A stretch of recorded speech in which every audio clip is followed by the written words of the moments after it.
चूंकि लगातार झारखंड की अस्मिता को बचाने के लिए, अपनी संस्कृति, अपनी परंपरा को बचाने के लिए या फिर जल जंगल जमीन की रक्षा के लिए लगातार संघर्ष कर रही हूँ। चूंकि 5वीं अनुसूची के अंतर्गत आने वाला ये झारखंड राज्य लगातार संघर्ष कर रहा है इस सरकार से कहिए या फिर इस संविधान के उन रखवालों से जो हमारे लिए बनाए गए हैं, लेकिन हमारा ही आज शोषण ये संविधान के तहत आने वाले ये पदाधिकारी, यहाँ के राजनेता, यहाँ के सत्ताधारी लगातार कर रहे हैं। इसका जीता जागता प्रमाण कल आपने देखा होगा कि लगातार सोशल मीडिया के माध्यम से और वहाँ के लोगों के द्वारा मुझे बुलाया जा रहा था, लेकिन व्यस्तम शेड्यूल की वजह से वहाँ नहीं जा पाई। और कल जब गई वहाँ पे तो देखा मैंने वहाँ का दृश्य बहुत ही मार्मिक था, बहुत ही गंभीर था।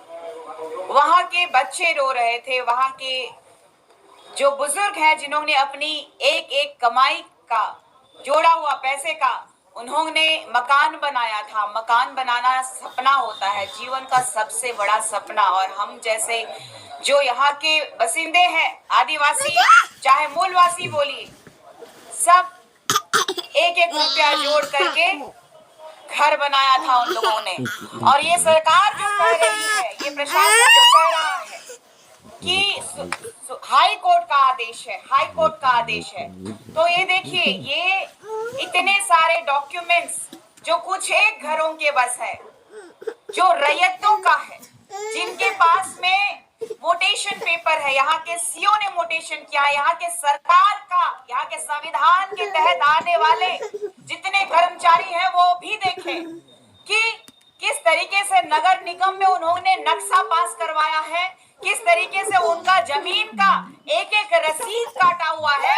अगर संविधान में विश्वास रखता है, अगर नियमावली में विश्वास रखता है, अगर पदाधिकारियों में ये जनता विश्वास रखता है, तो जनता का जो दुख है, जनता का जो दर्द है, उसको कौन खत्म करेगा?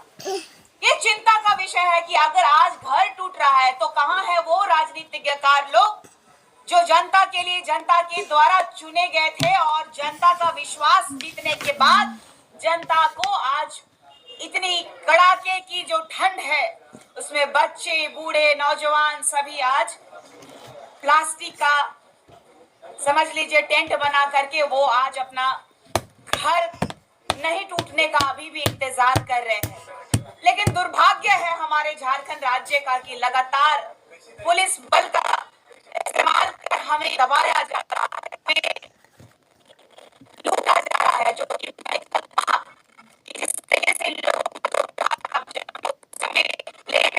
लोगों का जिस तरीके से मारना या कपड़े निकालना, मैंने कहा कि जमीन तो लूट ही रहे हो, हमारी अस्मिता भी लूट रहे हो, तो भाई हम मुझे भी लूट लो। यही बचा है कि हमारे पूरे झारखंड में आज जो हालात रहे हैं काफी दुखदाई है।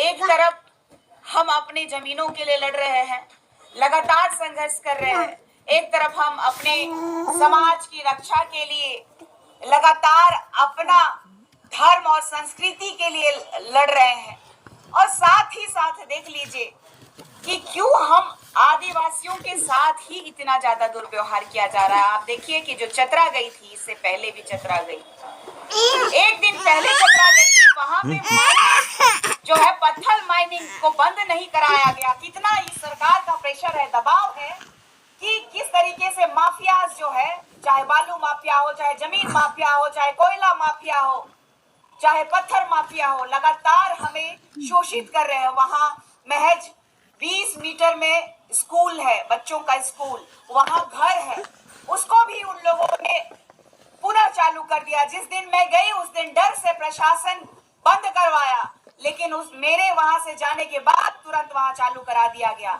जबकि वहां सीओ साहब आए थे, ये लिख के गए कि वाकई इस माइनिंग क्षेत्र के अंतर्गत ही आ रहा है कुछ घर, और वहां पे सरना स्थल है और यहाँ पे स्कूल बिल्डिंग है। उसके बावजूद इस सरकार में जनता का कोई सुनवाई नहीं हो रहा है। एक उम्मीद था, इस भारत देश का न्याय का मंदिर में विश्वास था, लेकिन वहां पे भी इन कागजातों को भी सही नहीं ठहराया जा रहा है। तो फिर ये जो नगर निगम का जो ये पेपर्स है या फिर उनके जो मोटेशन किए हुए पेपर है, उनकी जो रजिस्ट्री की हुई पेपर है, उनका जो रसीद कटाने का पेपर है, तो ये क्या है? कहाँ छल हो रहा है हमारे साथ? ये झारखंड किस कगार में जा रहा है?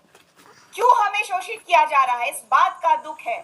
मुझे इस बात का दुख नहीं है कि मुझे मार दिया गया, मुझ पे केस कर दिया गया, मुझे इसका दुख नहीं है। मुझे दुख है हमारे लोगों का, जिनका घर उजड़ गया, जिनका जमीन छिना गया, उनको जो बिना मुआवजा दिए हुए ये सरकार जो अधिग्रहण कर ली, कौन इसका जिम्मेदार है? पूछता है यहाँ का जनता। और केंद्रीय सरना समिति प्रखरता से इस पर कार्रवाई करेगा, और अगर वाकई इस झारखंड राज्य में आदिवासियों के और यहाँ के मूल वासियों के हितैषी हैं, तो यहाँ की जनता को विपक्ष का काम खुद ही करना होगा। मैं कल भी बोली, मार खाते खाते बोली कि यहाँ की जनता ने जिनको वोट दिया और जो जनता के हितैषी बनते हैं वो कहाँ है?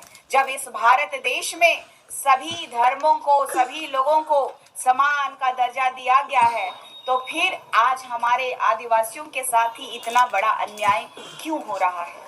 ये दुर्भाग्य का विषय है। आप वहां पर आंदोलन करने के लिए समिति इस पेपर के माध्यम से, जो हमारे पास एविडेंसेस हैं, उसके माध्यम से जो भी वहां के सीओ होंगे, जो भी यहाँ के नगर निगम के पदाधिकारी होंगे, सब पे टारगेट किया जाएगा और किसी को नहीं छोड़ेंगे। और इस सरकार को